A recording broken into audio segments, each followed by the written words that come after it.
کہتے ہیں حاضر دماغی بہت ضروری ہے. لاپرواہی ہمیشہ نقصان دہ ہوتی ہے لیکن جب قسمت مہربان ہو تو کچھ بھی ہو سکتا ہے. آپ اپنے 4 لاکھ روپے کیش موٹر سائیکل پر چھوڑ جائیں اور وہ بعد میں آپ کو واپس مل جائے. مطلب کراچی شہر میں ایسا رہتے ہوئے میں کہوں بھائی صاحب یہ تو کوئی فلم کا سین چل رہا ہے, یہ حقیقت پر مبنی واقعہ ہی نہیں ہے.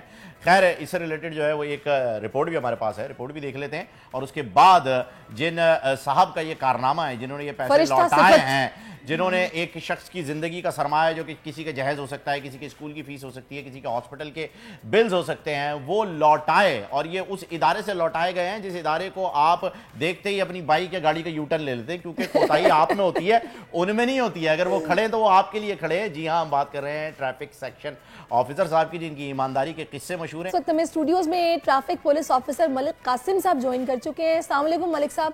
پہلے تو سلوٹ ہے آپ کو اور بہت شکریہ آپ کے وقت کا کہ آپ نے بڑا یہ نیک کام کیا ہے اور بڑی اچھی بات ہے. اب ذرا کچھ ہمیں احوال دیجئے کہ آخر یہ واقعہ پیش کیا آیا اور کس طرح یہ سب ہوا. یہ منگل کے دن کوئی 3:30-4 بجے کا ٹائم تھا. میرا عملہ گیا بائک اٹھانے کے لیے سٹی کوٹ, آپ کو پتہ ہے احساس علاقہ ہے, وہاں سے ہم سارا دن اٹھاتے ہیں.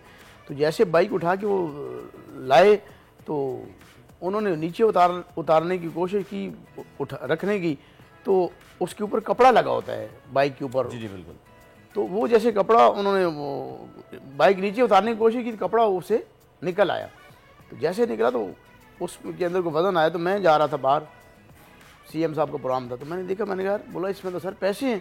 وہ پھر پیسے میں نے نکالے تو اپنے پاس رکھ لیے دراز میں. تو میں نے کہا جیسے کوئی آتا ہے بندہ, اس کی بائک بھی میں نے علادہ کروا دی باقی بائکوں سے. تو جیسے وہ آیا تو اس نے کہا میری بائک تھی. ہم نے کہا بائک تو ہے. بولے اس میں کچھ تھا. تو میں نے کہا بھائی جا کے چیک کرو. تو جب اس نے چیک کیا تو اس کے اندر اس کو نہیں نظر کچھ آیا. تو مجھے کہتا ہے اس میں پیسے تھے. میں نے کہا کتنے تھے؟ تو بولا سر پیسے تھے. میں نے کہا بھائی بتاؤ. تو اس کی آنکھوں سے آنسو آ گئے. میں نے کہا بھائی پیسے ہمارے پاس ہیں, بتاؤ. بولا 4 لاکھ روپے ہیں. تو جس میں 2 گڈیاں 5,000 والی تھی اور باقی 1000 والے تھے, کچھ 500 والے تھے. تو وہ 4 لاکھ روپے میں نے اس کو بٹھایا, اس کو پانی پلایا. تو جب پانی شانی پیا تو میں نے کہا بھائی 4 لاکھ آپ بائک میں چھوڑ گئے تھے. بولا سر میں مجبوری میں آیا تھا سٹی کورٹ میں, اور پیسے بھی یہ میں نے ادھارے لیے ہیں کسی سے. تو میں نے کہا بھائی یہ اپنے 4 لاکھ روپے گنو. اس کو میں نے گنتی کر کے 4 لاکھ روپے اس کو دیے. یقین کرو اتنا خوش ہوا کہ اس کے خوشی سے آنسو نکل آئے.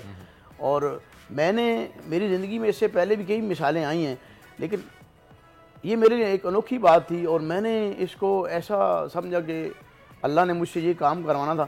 اگر کوئی دوسرا بندہ لے جاتا. کیوں تھی اگر ایسے واقعات ہوئے؟ جی انوکھی کیوں تھی یہ؟ انوکھی اس لیے تھی کہ کوئی اور بندہ لے جاتا ہے اس کے پیسے, بالکل, تو وہ تو واپس نہیں کرتا. آپ کو پتہ ہے کہ 150 میں 200 میں 1000 میں لوگ بندے کو مار کے پیسے چھین کے چلے جاتے ہیں. یہ 4 لاکھ کی رقم تھی تو میرا دل بھی بے ایمان ہو سکتا تھا, لیکن میں نے اپنے اللہ کو جان دینی ہے اور میں نے اپنا یہ فرض سمجھا. ہماری ڈیوٹی ہے, ہماری یہ ڈیوٹی ہے.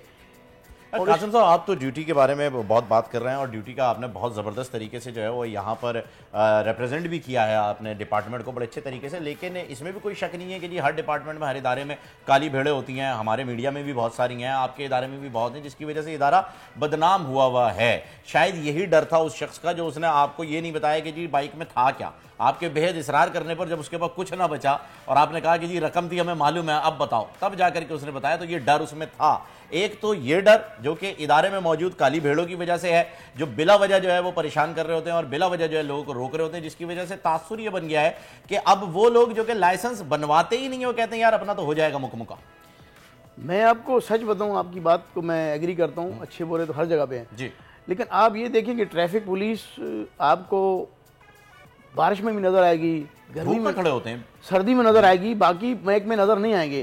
ایون یہاں تک کہ گٹر بند ہو جاتے ہیں تو کہتے ہیں یار ٹریفک پولیس کا کام ہے. روڈ ٹوٹ جاتے ہیں تو ٹریفک پولیس ہی مٹی ڈال رہی ہوتی ہے, ڈیمپر پکڑ کے اس کی محنت کر, اس کی محنت کر, اپنے جیب سے پیسے دے کے بولا یار ہم تیرے کو ڈیزل کے پیسے دیتے ہیں.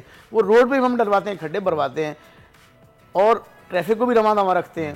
ابھی حال ہی میں ہمارے D S F traffic Iqbal Dara صاحب آئے ہیں, انہوں نے اتنی سختی کی ہے اور جو انکروچمنٹ کے حوالے سے انہوں نے کام کیا ہے اس کے لیے بلدیہ میں ایک جگہ لی ہے. سرکاری, اس کے اندر اس کو بلڈوز کر کے اس کو کلیئر کرایا ہے. جتنے ٹھیلے بتا رہے ہیں ان کو وہاں لے جاتے ہیں. جو مین روڈ ہے انہوں نے ہمیں کہا کہ مین روڈ پہ مجھے ٹھیلا بتا رہا بالکل نظر نہیں آنا چاہیے, اور آپ بھی بے شک وزٹ کریں, جیسے رنچھول ہے, لیاقت آباد ہے, کافی کلیئر ہو گئے. تو میں کہتا ہوں 99% انہوں نے بہت اچھا کام کیا. دوسرا ٹریفک پولیس, تو اگر روڈ پہ کسی کا ایکسیڈنٹ ہو جاتا ہے تو ابھی ہمیں وہ باکس دیے ہیں, فرسٹ ایڈ کے باکس دیے ہیں, جو ہم وقتی طور پہ لوگوں کو مرہم پٹی کر کے ان کو ان کے گھر تک پہنچاتے ہیں. ہاسپٹل کے لیے ہوتا ہے. بالکل وہ سارے قاسم صاحب آپ, لیکن بات یہ, ایک منٹ سارش, میرا جواب ابھی تک قاسم صاحب سے نہیں ملا کہ جی یہ جو کالی بھیڑوں کا میں نے ذکر کیا ہے, آپ نے بالکل اچھی بات کی ہے کہ سب ہیں, بہت اچھی چیز ہے, لیکن کچھ لوگوں کی وجہ سے لوگوں میں ڈر بیٹھ گیا ہے, جس کی وجہ سے وہ زیادہ غلطی کرنے پہ آ گئے ہیں. مجھے اچھی طرح یاد ہے ایک زمانے میں ٹریفک پولیس جو ہے, جب دہشت گردی کی لہر کراچی میں دوڑ رہی تھی, ایزی ٹارگٹ ہوا کرتی تھی ٹریفک پولیس, ان کے پاس کوئی ویپن بھی نہیں ہوتا تھا. اس کے بعد ان کو ویپنز دیے گئے تاکہ وہ اپنی پروٹیکشن کر سکیں. قربانیاں آپ دیتے ہیں, کھڑے آپ رہتے ہیں, موجود آپ رہتے ہیں, دھوپ میں آپ ہوتے ہیں, بارش میں آپ ہوتے ہیں,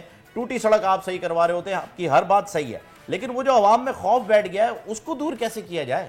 سر بات یہ کہ کافی حد تک جو ہے اس کے اوپر ہمارے آئی جی صاحب آئے ہیں, ڈی ٹریفک اقبال دارا صاحب ہیں, انہوں نے بہت سختی کی. اور ہمارے محکمے میں سزا اور جزا کا ایک نظام ہے.